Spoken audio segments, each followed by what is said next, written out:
Target talaga na water cannon ng Coast Guard ng China ang BRP Suluan, barko ng Pilipinas sa West Philippine Sea, na nagkataon na ang BRP Suluan ay naroon dahil sa kailangan na ng suporta ng mga mangingisda natin doon sa West Philippine Sea na mabantayan sila habang sila ay nangingisda doon bilang proteksyon ng ating mga mangingisdang Pilipino. Ngunit sa hindi naasahan ay nakatagpo nila ang Coast Guard ng China, gayon din ang China Navy. At dito nga ay target na water cannon ang BRP Suluan. Ngunit dahil sa mahusay na taktika ng kapitan ng BRP Suluan, ito ay umiwas, at habang ito ay umiwas ay nahabol naman sila ng Coast Guard at ng Navy ship, at nagkaroon ng kolisyon ang dalawang barko ng China at nagkabanggaan.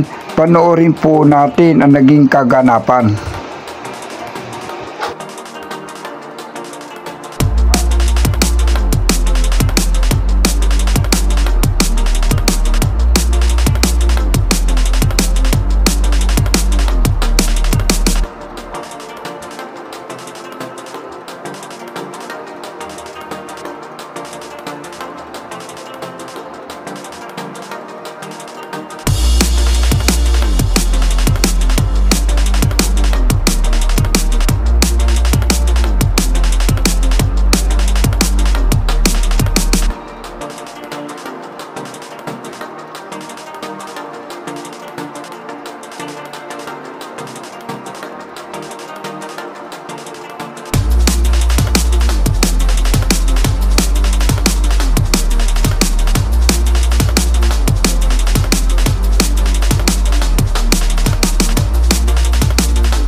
At may kita nga sa video na ito kung paanong malaki ang damage ng unang bahagi ng China Coast Guard sa nangyaring banggaan ng dalawang barkong ito ng China sa paghahabol sa BRP Suluan. Ang nakapagtataka pa, ayon nga daw sa ulat, ay bumalik ang BRP Suluan at inalam ang kalagayan ng mga crew ng China Coast Guard kung may maitutulong sila kahit bala sa first aid o may nasaktan doon sa Coast Guard ship. Ganito ka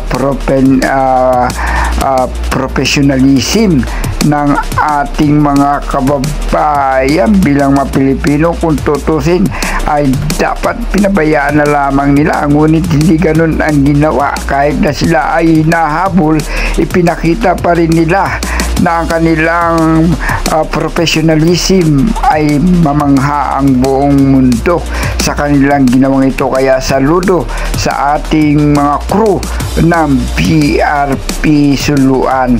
Alam naman natin ang West Philippine Sea ay isang mainit na kalagayan ng ating Pilipinas at ng bansang China. ito ay inaangkin o pinag-aagawan hindi lamang ng Pilipinas, kaya hindi po ang karating ibang bansa.